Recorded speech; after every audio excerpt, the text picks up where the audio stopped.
des appareils reproducteurs qui ne fonctionnent pas toute la vie. C'est quoi cette logique en fait?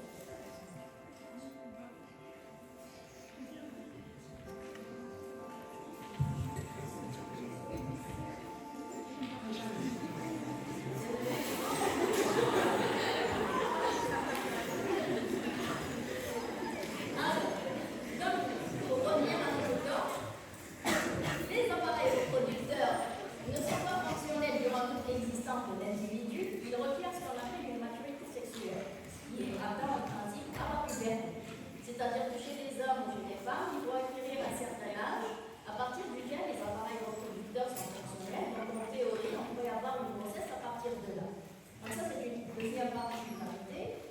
La troisième particularité, elle est observée au cours du développement embryonnaire. Chose que je vais enchaîner maintenant, et d'où justement vient la musique de la vidéo, c'est que vous allez avoir ce qu'on appelle un stade indifférencié. C'est-à-dire quoi? Alors, quand vous avez fait vos appareils, donc appareil cardiovasculaire, respiratoire, urinaire, vous êtes passé d'un état d'ébauche, c'est-à-dire l'ébauche rénale par exemple, pour donner un rein. Donc les choses étaient relativement simples. Alors pour ce qui est des appareils reproducteurs, c'est un peu particulier, parce qu'on va passer par un stade qu'on appelle indifférencié. Indifférencié par définition, c'est qu'on ne peut pas faire la distinction entre une chose et une chose. D'accord? Morphologiquement, je ne peux pas dire que c'est un testicule, c'est un ovaire. D'accord? Alors, le stade indifférencié, il s'étale en principe durant les premières semaines de la vie, jusqu'à la 6e semaine. À partir de là, on est obligé d'évoluer vers un sens. Normalement, quand tout va bien, vous allez avoir une correspondance entre le sexe génétique, c'est-à-dire un embryon qui a un sexe génétique XY devrait évoluer pour avoir des organes reproducteurs masculins. Et c'est la même chose du côté féminin aussi. Donc, écoutez-moi bien, j'ai dit embryon de sexe masculin XY. Je n'ai pas dit un garçon. Parce que pour dire garçon ou fille, il faut qu'on soit devant des éléments morphologiques qui disent que c'est un garçon ou c'est une fille. D'accord? Secondo, vous savez que le sexe génétique est défini dès la fécondation. Alors que le sexe morphologique, lui, est décalé et défini par la suite. On va s'intéresser donc au développement des appareils reproducteurs. Et dans tout appareil reproducteur, il y a deux choses principales. Vous avez la gonade, qui peut être soit un testicule ou un ovaire, et vous allez avoir une voie génitale. D'accord? Donc logiquement, le développement embryonnaire va concerner d'abord la glande génitale, à ce stade elle est indifférenciée, et vous allez avoir des voies génitales indifférenciées elles aussi, qui vont se différencier. La finalité c'est quoi? C'est que pour un embryon de sexe masculin, vous allez avoir un testicule et des voies génitales masculines et des organes génitaux masculins également. Et pour un embryon de sexe féminin, ça va être la même chose, chose que vous avez déjà faite dans les cours précédents.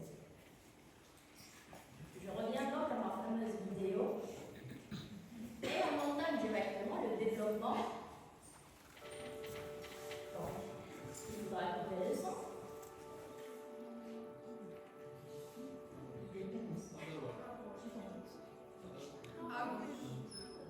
À droite, mais un peu plus à gauche. Ah, merci. Donc, pour revenir à nos histoires, regardez bien ce qui se passe. Là, c'est un embryon à la 3e semaine. Bien sûr, libre à vous de revenir à vos cours d'embryologie de l'année dernière pour vous rappeler un petit peu qu'est-ce qui est quoi. Moi, ce qui m'intéresse aujourd'hui, c'est le développement de la gonade indifférenciée d'abord. La finalité aujourd'hui, c'est obtenir un testicule. C'est l'objectif. Donc, la gonade indifférenciée est faite de deux choses. Il y a des éléments qui sont inclus dans l'embryon et des éléments qui vont venir de l'extérieur de l'embryon. Les cellules germinales sont originaires de la paroi de la vésicule vitelline. Elles doivent donc voyager pour aller intégrer leur destination finale, qui est ce qu'on appelle un endroit au niveau de l'épithélium célomique qu'on appelle la crête génitale. Donc au début, vous allez avoir le développement, la migration des cellules germinales primordiales. On ne sait pas pour l'instant si c'est des spermatogonies ou des ovogonies, on ne sait pas. Elles vont donc aller occuper leur place définitive dans ce qu'on appelle la crête génitale. La finalité, c'est obtenir ce qu'on appelle une gonade indifférenciée. Donc vous connaissez en principe la structure. Et là, puisque la différenciation se fait dans le sens masculin, vous allez avoir le par rapport à la régression de notre oestrogène. D'accord? Normalement, tous les éléments qui vont contribuer à la formation du testicule vont rester, et tous les éléments qui sont censés appartenir à l'éventuel appareil génital femelle vont disparaître. C'est un peu ça l'équilibre des choses. Mais maintenant, qu'est-ce qui détermine que l'évolution soit faite comme ça? Voilà. Bien sûr, c'est toujours dans le développement embryonnaire, c'est toujours une histoire de gènes. Mais la particularité ici, c'est un gène spécial situé sur le chromosome Y. Donc, c'est le SRY. Donc, c'est la région du déterminisme sexuel située sur le chromosome Y. Si ce gène-là n'est pas fonctionnel, pour une raison ou une autre, même si vous avez un sexe génétique XY, le développement va se faire dans le sens féminin. Ça, c'est très important. Non seulement il faut qu'il soit fonctionnel, mais aussi il faut qu'il soit fonctionnel aux 6 premières semaines. S'il n'est pas fonctionnel pendant cette période, le développement se fera toujours dans le sens féminin. D'accord? La finalité après, ce qui va se passer, c'est ce qu'on appelle par la suite une ambiguïté sexuelle. C'est qu'il y a une discordance entre le sexe génétique et le sexe morphologique. Donc, j'ai les cellules germinales qui ont migré, elles ont occupé maintenant les cordons. Là, vous voyez très bien que c'est des cordons sexuels, mais corticaux bien médulaires. Voilà, parce que je suis censée évoluer pour donner un testicule. Parce que chez l'ovaire, c'est les cordons corticaux qui se développent, parce que l'essentiel des follicules se fait en portion corticale. Quand on regarde de plus près, vous voyez que les cellules germinales ont occupé notre futur tube cellulaire, même si pour l'instant c'est un cordon plein. Donc, au niveau embryonnaire, et même chez les garçons avant la puberté, vous n'allez pas avoir des tubes cellulaires, vous allez avoir plutôt des cordons ou des cylindres pleins. Pourquoi? Parce que la spermatogenèse n'a pas encore commencé. Donc, vous allez avoir des cellules germinales et des cellules de soutien. De l'autre côté, on commence à avoir les futures voies génitales masculines, c'est-à-dire tout ce qui est en intratesticulaire et tout ce qui est en extratesticulaire. Et là, vous allez avoir justement le développement d'un type de canaux, qui sont les canaux de Wolff, futures voies génitales masculines, et la régression des canaux de Müller. Parce que c'est des voies génitales féminines, on n'en a pas besoin. Donc, on a déjà les structures de base de notre futur appareil reproducteur masculin. Et là, c'est un petit peu pour faire la comparaison, le développement du côté féminin. Toujours, on a le statut de gonade indifférenciée. Et là, au lieu que ce soit les cordons médulaires qui se développent, c'est plutôt les cordons corticaux. Parce que vous allez avoir des follicules ovariens à ce niveau. Et bien sûr, tout ce qui est canaux de Wolff, ça va se régénérer et laisser place au canal de Müller. Pourquoi? Parce que ça va vous donner la cavité utérine, normalement ils vont fusionner, et vous donnez vos 2 troncs utérines. Donc là, ça, ce qui s'est passé, c'est la même.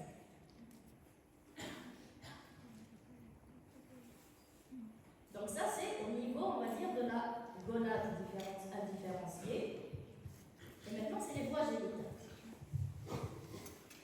Donc tout ça se passe en fait durant les 2 premiers mois de la vie intra-utérine. Donc cette période-là est très critique parce que c'est là où se fait l'évolution, soit dans un sens correspondant au sexe génétique, ou malheureusement dans certaines pathologies vers un sens qui ne correspond pas. Pour les voies génitales masculines, donc vous regardez bien ici, il y a des choses qui vont disparaître et des choses qui vont persister. Et j'attire votre attention sur l'ascension violente. Est-ce que vous avez fait le tableau? Et bien sûr, vous savez comme moi que le testicule se développe en intra-abdominal, mais finit par descendre pour rejoindre sa destination finale, qui est le scrotum. Parce que la glande génitale chez l'homme est également considérée comme un organe génital externe. D'accord? Et bien sûr, avec les voies génitales, vous allez avoir des glandes annexes, qui sont donc 5. Vous allez avoir une prostate, 2 vésicules séminales et 2 glandes du boio-rétral de Cooper. Remarquez bien la séparation entre l'intestin primitif, donc future voie digestive, et la partie génito-urinaire. Donc vous savez très bien aussi chez l'homme que les problèmes génitaux sont intimement liés aux problèmes urinaires parce que les deux appareils se croisent. Ça veut dire que l'urologue prend les problèmes. Un homme qui a un problème dans ce sens doit aller chez l'urologue. Mais la femme qui a des problèmes urologiques, elle va chez l'urologue. Pour les problèmes gynécologiques, elle va aller chez les gynécologues. Donc la séparation entre les deux appareils est complète chez la femme et elle est incomplète chez l'homme. Voilà, dans ce point de vue latéral, vous voyez ici un petit peu le sinus urogénital. Donc là, c'est la partie qui va donner l'appareil urinaire, une partie de l'appareil urinaire et l'appareil génital. Et bien sûr, ça dépend du sexe génétique de l'embryon. Ici, c'est la séparation totale de la portion digestive, c'est-à-dire tout ce qui est portion terminale du tube digestif. Bien sûr, chez la femme, je vous ai dit que les deux canaux de Muller vont fusionner. Ça va, on va vous donner deux trempes utérines et une cavité utérine. Et bien sûr, les ovaires demeurent dans les organes intra-abdominaux, contrairement aux testicules. Donc, il y a cette notion de gonade indifférenciée qui impose l'existence d'éléments extra-embryonnaires qui sont les cellules germinales qui doivent migrer de l'extérieur de l'embryon vers leur destination finale. Le développement des cordons médulaires pour vous donner les futures structures du testicule et le développement des voies génitales masculines issues des canaux de vol. Et bien, le même principe se suit également dans les organes génitaux. Normalement, vous allez avoir un développement dans le sens masculin, puisque le tubercule génital va donner le futur gland. L'allongement de cette partie-là va vous donner le pénis, et normalement le reste va vous donner les pouces. L'équivalent chez la femme, vous allez le voir, donc, voilà. Donc, morphologiquement, vous êtes capable de dire à la naissance que cet enfant est un garçon ou une fille, dans les situations normales. Et bien sûr, il y a la fermeture progressive de cette portion-là, qui est située à la face inférieure du pénis, qui fait en sorte que le meilleur urinaire, en principe, se situe au sommet du gland. Parce que si ce n'est pas le cas, ça donne des malformations qui sont traitées en chirurgie pédiatrique, comme ce qu'on appelle l'hypospadias, où le meilleur urinaire est à la face inférieure du pénis, ou l'épispadias, qui est l'inverse, où le meilleur est à la partie supérieure. Donc c'est le genre de choses qui est traité, de pathologie traitée en chirurgie pédiatrique. Ça impose de faire des réparations chirurgicales progressives avec la croissance du garçon.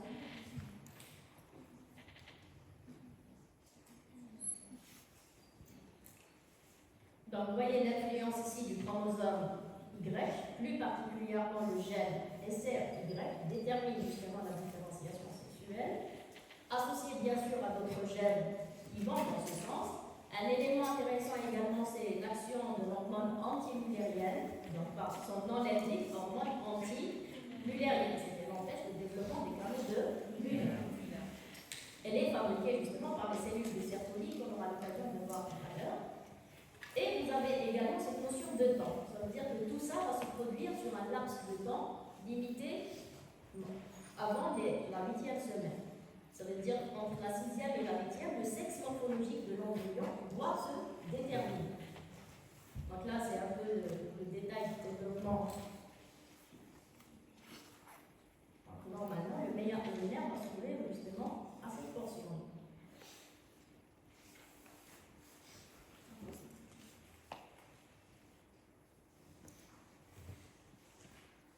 Voilà, donc il y a un peu un petit comparatif. Vous avez les mêmes structures de base, c'est-à-dire des organes génitaux indifférenciés. Cette fois, le tubercule génital ne va pas vous donner un pénis, mais plutôt un petit peu son équivalent qui est le clitoris. Donc il ne va pas se développer. Les structures qui nous ont donné le scrotum tout à l'heure vont nous donner les glandulaires. Et tout ça, justement, va aboutir à des organes génitaux normalement féminins. La dernière finalité, c'est la descente des testicules. Normalement, les testicules doivent rejoindre leur position finale qui est en extracorporelle. Tout ça parce que leur fonctionnement impose une température inférieure à celle du corps. D'accord? Donc, c'est un organe génital externe en même temps. Il traverse donc le canal inguinal. Et tout ça, ça peut donner par la suite certaines pathologies que vous allez faire au fur et à mesure au cours de votre cursus.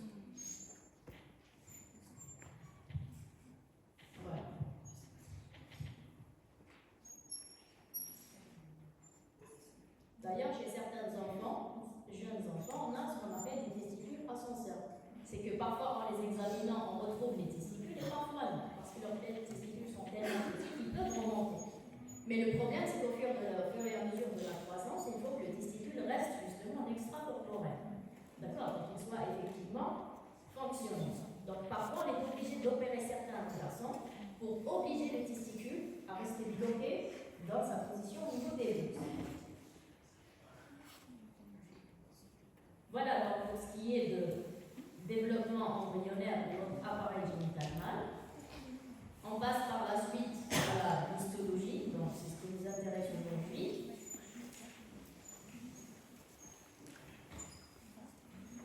Voilà, donc là c'est un petit peu pour reprendre la possibilité d'avoir à partir du gonade différencié soit une évolution masculine sous l'action du gène Y et l'AMH, c'est-à-dire l'hormone masculine.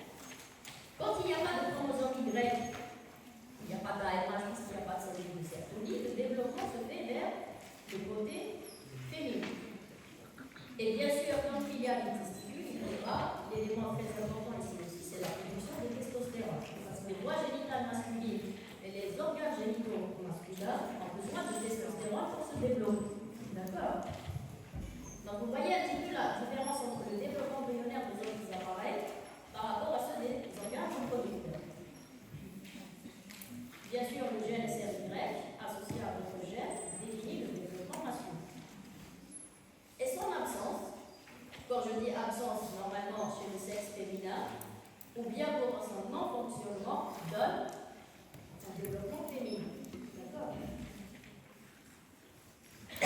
Histologiquement parlant, ça c'est un testicule embryonnaire.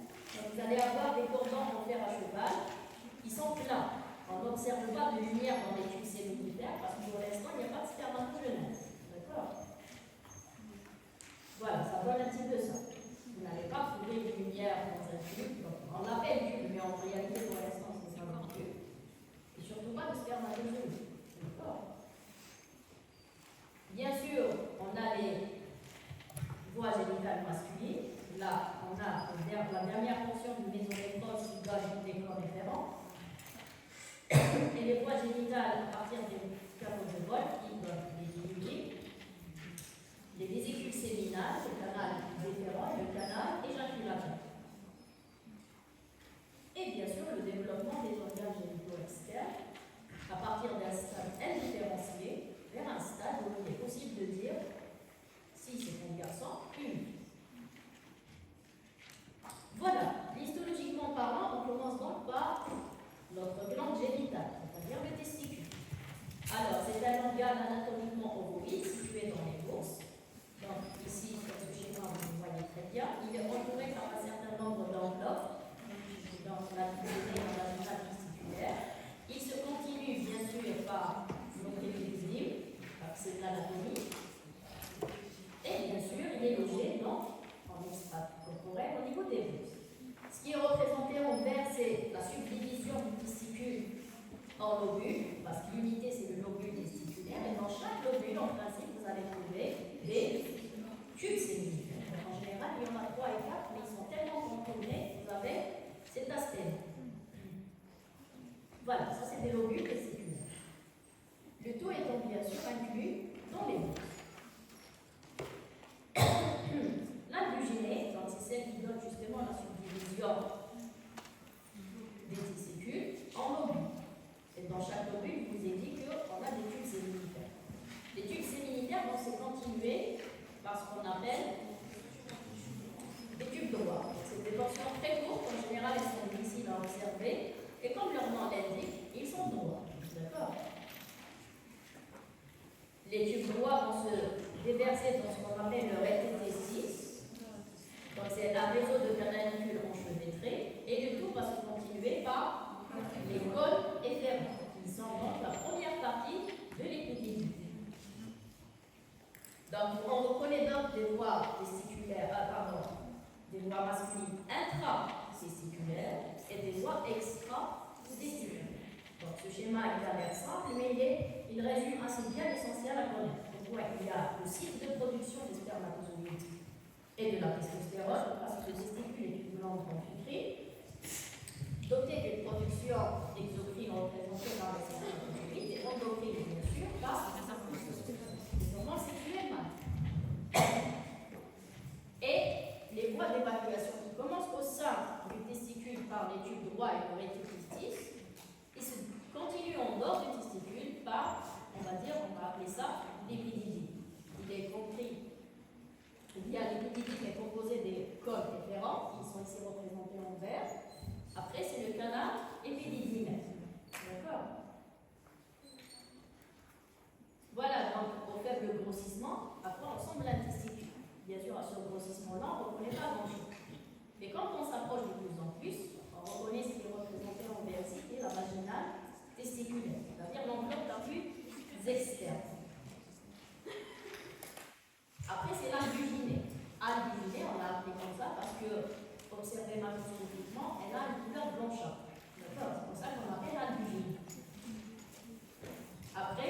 donne justement ce qu'on appelle les septa interlobulaires. Donc un septum, le pluriel c'est septa, et ça sépare justement le testicule en deux.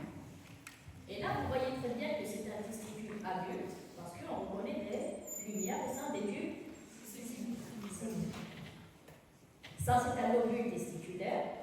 Bien sûr, la taille est variable. Et en fait, ce que vous voyez ici avec la coupe, c'est peut-être un seul tube. Vous voyez, parce que c'est coupé, donc à chaque fois, on a des coupes transversales ou horizontales à partir de transversales différentes. Bien sûr, à chaque fois qu'il y a un branching, il y aura toujours un tissu conjonctif.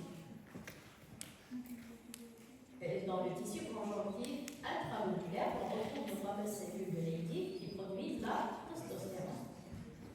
À la sortie, on va retrouver le rétitestis qui est inclus dans un tissu conjonctif spécial qu'on appelle le corps de Raynaud. Et bien sûr, quand on regarde du plus près dans un lobule testiculaire, on connaît bien sûr le fameux tube séminifère. Chaque tube séminifère comporte une membrane basale sur laquelle reposent en principe les cellules impliquées dans la spermatogenèse. Donc, vous avez fait au cours de spermatogenèse, vous savez que ça commence par une spermatogonie et ça se termine par un spermatozoïde. Et bien sûr, il y a un élément très important aussi, c'est les cellules de soutien qui sont donc les cellules de Sertoli. Voilà, ça c'est l'épithélium germinatif, c'est-à-dire le développement progressif ou la différenciation des cellules pour l'aboutissement vers un spermatozoïde. Tout en bas de l'échelle, donc plaqué contre la membrane basale, on a nos fameuses spermatogonie. Et plus on monte, on retrouve les spermatocytes, les spermatides qui vont subir ce qu'on appelle la spermiogenèse, où elles se transforment en spermatozoïdes, qui sont justement représentés tout en haut. Ils occupent justement la lumière du tube cellulaire. Les cellules de Sertoli, c'est des cellules spéciales, parce que d'un côté, vous avez vu qu'elles ont un rôle de soutien, mais pas que. Parce qu'elles ont plusieurs rôles, tels que, bien sûr, la production de l'hormone antimonérienne, qui oriente la différenciation sexuelle vers le sang masculin, et elle intervient également même dans la stimulation de la spermatogenèse. Elles sont difficiles à observer en tant que telles, on ne reconnaît que leurs noyaux, qui sont représentés justement ici, en blanc. C'est une cellule qui occupe toute l'épaisseur de l'épithélium du tube séminifère. D'ailleurs, schématiquement, si vous voulez, en microscopie électronique, on reconnaît justement les différents types cellulaires impliqués dans la spermatogenèse et les cellules de Sertoli entre tout ça. On ne reconnaît justement que leur noyau. À quoi servent justement ces fameuses cellules? Bien sûr, je vous ai dit qu'elles fabriquent l'AMH. Elles interviennent dans la conversion de la testostérone en estradiol, parce que même les hommes ont besoin d'oestrogène. Le liquide tubulaire, parce qu'on a dit qu'il y a des spermatozoïdes, mais ces spermatozoïdes, pour l'instant, sont immobiles. Donc, le liquide tubulaire va aider les spermatozoïdes à avancer. D'accord? La finalité, c'est quoi? C'est quitter le tube séminifère. Et bien sûr, elles interviennent, comme leur rôle l'indique, dans le soutien, c'est-à-dire on nettoie tout ce qui est corrésiduel, tout déchets cellulaires, représentés par les cellules dégénérées. Il y a également une notion très importante à connaître, c'est la notion de barrière hématotesticulaire. Souvenez-vous, je vous ai dit que les appareils reproducteurs sont fonctionnels à partir de la puberté. Ça veut dire qu'avant la puberté, on n'a pas de spermatozoïde. Donc, immunologiquement parlant, le spermatozoïde, ou toutes les cellules qui viennent après les spermatogonies, sont des cellules étrangères au corps humain. Donc, il y a ce qu'on appelle l'établissement d'un compartiment spécial isolé par la présence de fortes jonctions cellulaires qui font en sorte que le système immunitaire n'ait pas accès à ces cellules. Pourquoi? Parce que s'il a accès à ces cellules, il va les détruire. D'accord? Donc, il y a certaines pathologies d'infertilité qui font en sorte qu'il y a destruction des spermatozoïdes par les cellules du système immunitaire. Donc, c'est un homme qui est donc en principe stérile. Non pas parce qu'il ne produit pas de spermatozoïdes, mais parce que, pour une raison ou une autre, cette barrière n'a pas fonctionné. Donc, l'isolement entre ces cellules et le système immunitaire n'a pas pu se faire. Donc, à chaque fois qu'il y a des spermatozoïdes, il y a à chaque fois destruction de ces cellules. Et là, c'est l'importance de ces jonctions serrées qui existe pour fermer, pour isoler justement le compartiment basal de celui de la méduse. Pardon. Bien sûr, il y a des cellules à activité contractive, parce qu'encore une fois, les spermatozoïdes sont immobiles. Non seulement ils ont besoin d'air liquide pour avancer, mais aussi de contraction musculaire pour les expulser du tube séminifère. D'accord? Bien sûr, en termes de régulation, la spermatogenèse est soumise à la régulation de l'axe hypothalamo-hypophysaire, GnRH, produite par l'hypothalamus, va aller agir sur l'hypophyse ou la mélo-hypophyse pour produire la LH et la FSH. Cette partie est produite chez les deux sexes. Maintenant, la FSH va aller stimuler la spermatogenèse pour donner justement. Non, la testostérone, c'est la LH. D'accord? Donc la spermatogenèse ici, elle est stimulée soit directement par la LH, parce que c'est elle qui fournit la testostérone, ou bien indirectement par l'action sur les cellules de Sertoli. D'accord? Donc les cellules de Sertoli, vous voyez que c'est une cellule qui va au-delà de simples cellules de soutien. Donc vous avez l'action de la LH sur les cellules de Sertoli qui vont aller stimuler la spermatogenèse à leur tour, et la LH qui va agir sur les cellules de Leydig qui sont incluses entre les tubes séminifères dans un lobule testiculaire et qui vont produire la testostérone. Bien sûr, on a besoin de la testostérone parce que c'est elle qui définit la différenciation sexuelle masculine et justement leur maintien par la suite. L'axe hypothalamo-hypophysaire est soumis à ce qu'on appelle un feedback négatif, c'est-à-dire que dans un sens, il y a une stimulation progressive, mais au-delà d'une certaine limite, le schéma s'inverse vers l'inhibition. Donc les cellules de Sertoli peuvent produire ce qu'on appelle une limite. Donc le limite, comme le nom l'indique, va inhiber l'action de la FSH et même l'action de la GnRH. Donc ici, la testostérone va, jusqu'à une certaine limite, inhiber la production de LH et celle de la GnRH. On arrive justement aux cellules de Leydig. Alors, les cellules de Leydig, tout le monde le sait, c'est elles qui fournissent la testostérone. On a besoin de testostérone pendant le développement embryonnaire et à partir de la puberté pour le maintien des caractères sexuels et de la reproduction des caractères sexuels masculins. Les cellules de Leydig représentent donc une glande endocrine diffuse. Pourquoi? Parce que vous n'allez pas avoir ce qu'on appelle une glande de Leydig. C'est des cellules éparpillées un peu partout et dont la sécrétion qui est la testostérone participe donc au rôle endocrine du testicule. Soit elles sont isolées ou regroupées en petits amas. Ce qu'elles ont de particulier, c'est un aspect spongiforme. Pourquoi? Parce qu'elles sont impliquées dans ce qu'on appelle la stéroïdogenèse. Donc la testostérone, vous le savez, c'est une hormone stéroïde. C'est-à-dire qu'elle est à base de cholestérol. C'est pour ça que vous allez avoir cet aspect-là spongiforme. Pourquoi? Parce que le cholestérol, c'est du gras. Et quand on fait les préparations histologiques, le gras est dissu et ça laisse cet aspect-là. Ça, c'est un tube séminifère et ça, c'est un tube séminifère. Donc, elles sont éparpillées un peu partout. Parmi les éléments caractéristiques, c'est ce qu'on appelle les cristalloïdes de Rayleigh. Alors, c'est des éléments avec lesquels on arrive à reconnaître les cellules de Leydig. On ne sait pas trop jusqu'à aujourd'hui à quoi elles servent, mais nous, on est là pour utiliser tout indice morphologique qui peut nous aider à distinguer des cellules par rapport à d'autres. Alors, on dit qu'il y a des cellules actives de deux types. Ça, c'est on va dire, une distinction, on va dire, fonctionnelle. Et les cellules, bien sûr, régénérées au fur et à mesure de la vie de l'individu. Bien sûr, contrairement à la femme, il y a cette notion de ménopause, au moment de l'épuisement de ces follicules ovariens.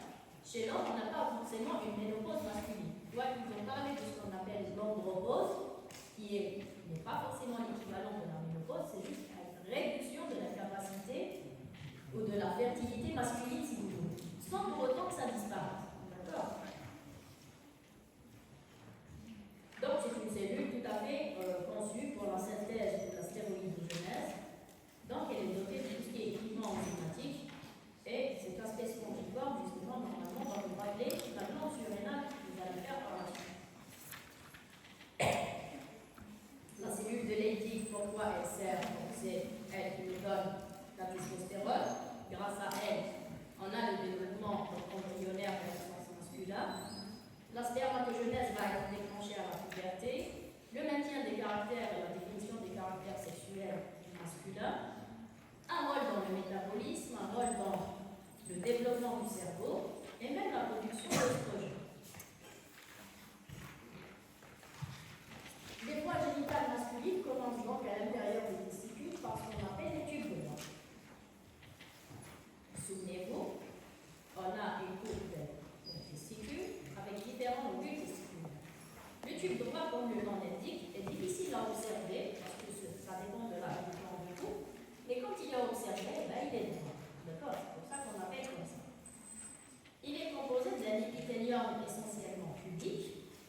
initiale du tube droit est composée essentiellement de cellules de Sertoli.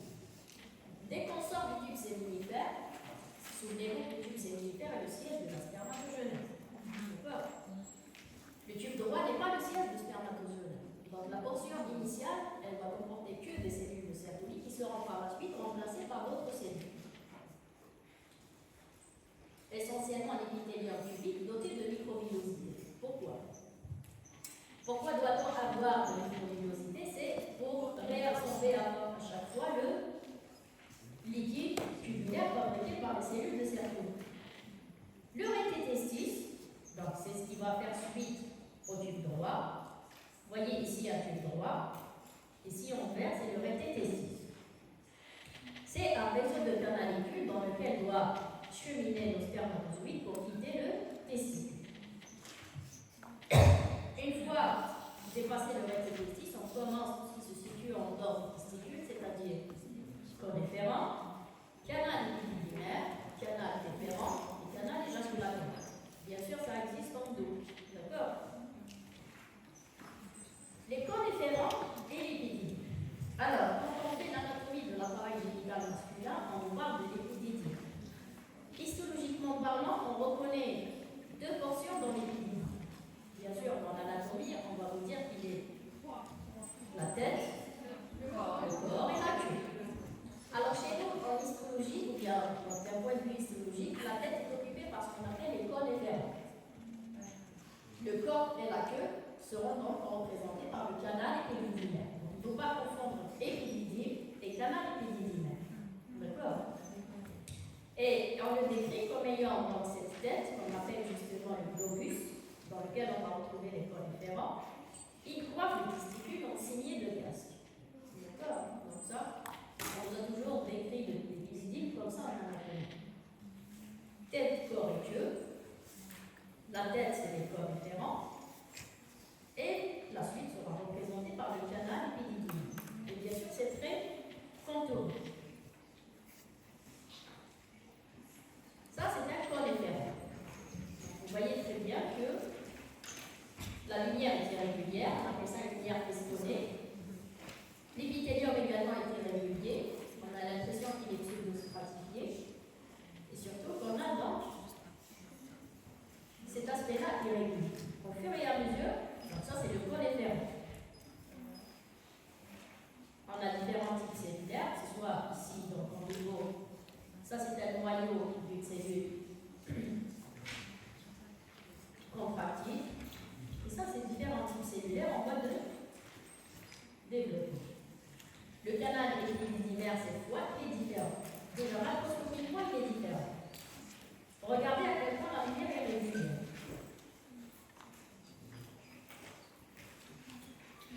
Voilà, déjà comme ça, vous allez reconnaître qu'il y a une régularité quand même plus marquée.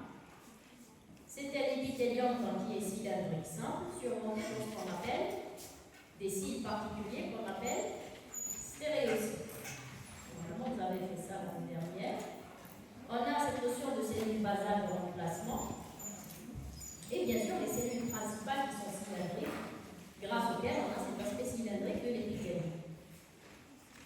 On a reconnu également un type cellulaire particulier qu'on n'arrive pas forcément à bien observer, c'est ce qu'on appelle les cellules amères. Parce que leur noyau est clair, et parfois quand on arrive à l'observer, ça donne ça. Et elles sont assimilées à des cellules immunitaires au sein de l'épididyme. D'accord? Donc reconnaissez la distinction entre la lumière d'un cône efférent et celle d'un canal épididymaire. L'aspect cubique de l'épithélium du cône efférent et l'aspect cylindrique d'un canal épididymaire. Donc ça, c'est des éléments caractéristiques de chaque structure. Et c'est dans l'épithélium que les spermatozoïdes deviennent mobiles. D'accord? Et parmi les éléments qu'on utilise pour explorer l'activité, il y a le fonctionnement épididymaire, c'est ce qu'on appelle la carnitine ou l'alpha-glucosidase. Donc, s'il y a un problème au niveau de l'épidémie, ces taux-là vont diminuer parce que là, on a remplacé le liquide séminal partie épididymère, on a ces éléments particuliers qui sont la carnitine et la alpha-1-glucosidase qu'on peut doser pour dire est-ce que l'épididyle fait bien son travail ou pas. Ça, c'est l'exploration biochimique du liquide séminal. Après le canal épididymère, vous allez avoir un autre canal qui est le canal déférent. Il est représenté ici. Et sa finalité, c'est l'aboutissement au niveau de la prostate. L'élément le plus intéressant dans le canal déférent qui est ici est sa paroi musculaire. C'est comme ça qu'on le caractérise par rapport aux autres portions des voies génitales. C'est le développement de sa musculature lisse. La lumière, bien sûr, est irrégulière. Et bien sûr, il va s'unir à la sécrétion des vésicules séminales et s'ouvrir au sein de la prostate. Toujours, on reconnaît les spermatozoïdes dans la lumière. Et surtout, c'est cette importante musculature lisse.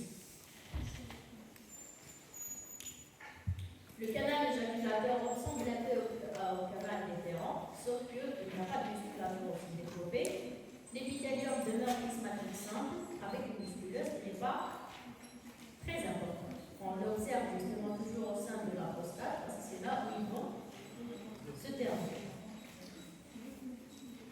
L'urètre, donc souvenez-vous, on est dans un appareil génital masculin, donc on a un carrefour entre l'appareil génital et l'appareil urinaire.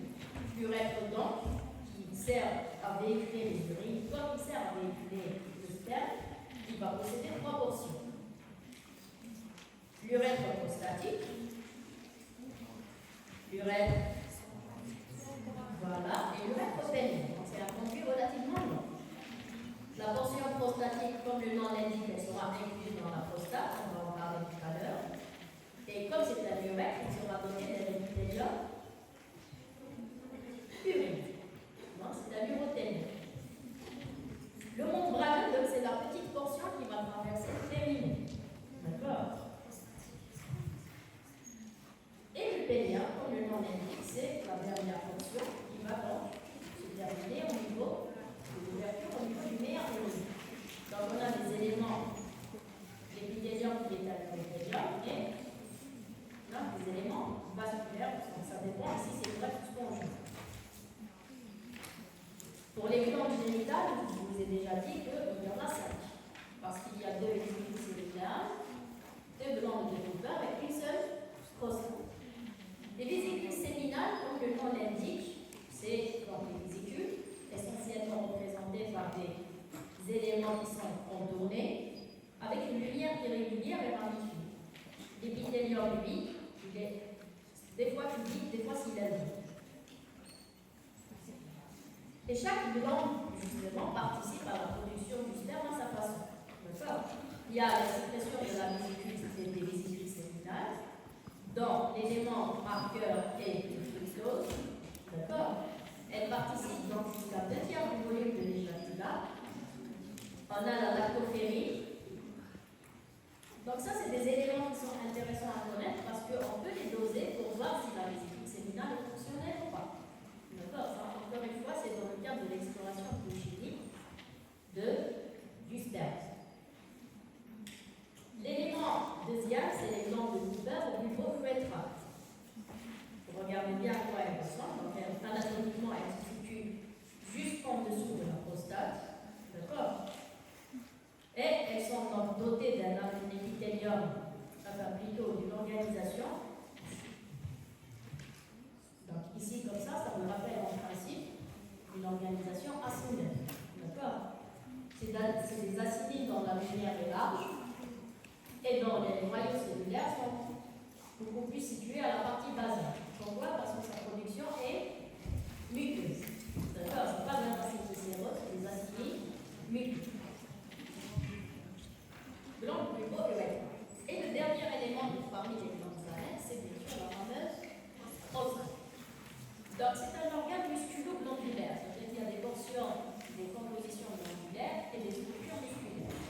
Musculaire lisse et sphérique. Bien sûr, elle est juste en dessous de la vessie, et c'est là où se terminent justement les canaux éjaculateurs. Elle est difficile justement à apprécier parce qu'elle a différentes parties.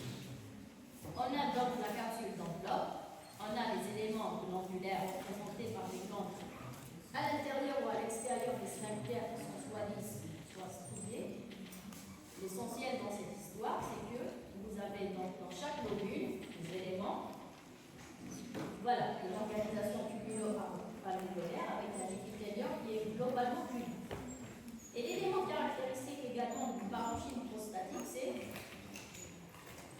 c'est ça. On l'appelle justement le sable prostatique. C'est quoi au final? C'est l'accumulation de cellules dégénérées sur lesquelles va se déposer le calcium et ça va se calcifier. Et ça donne cet aspect en sable.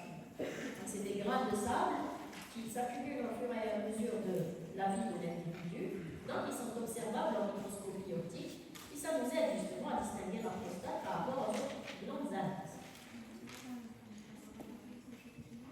L'élément également intéressant à connaître d'un point de vue biochimique, c'est l'antigène spécifique à la prostate. Il y a le PSA, il y a la PSA, c'est une glycoprotéine. Pourquoi c'est intéressant? Parce qu'elle est spécifique à la prostate, comme le nom l'indique. Donc c'est le genre de paramètre posé à titre de prévention contre le cancer de la prostate, parce que son augmentation veut dire qu'il y a trop de parenchyme prostatique.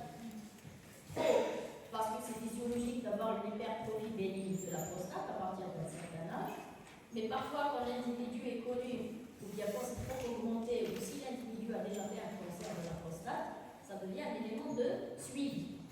Si elle augmente après avoir été soignée pour ce cancer, on se demande s'il n'y a pas de récidive. D'accord? La PSA est intéressante à doser d'un point de vue préventif, et surtout de suivi par la suite chez les hommes qui ont été donc sujet à un carcinome de la prostate.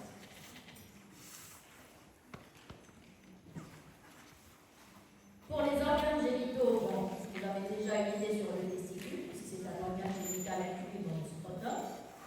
Le scrotum, donc, c'est représenté par une poche de peau, et le pénis est représenté par trois structures. On a deux corps spongieux, caverneux, et un corps spongieux. Donc en coupe transversale, ça donne ça.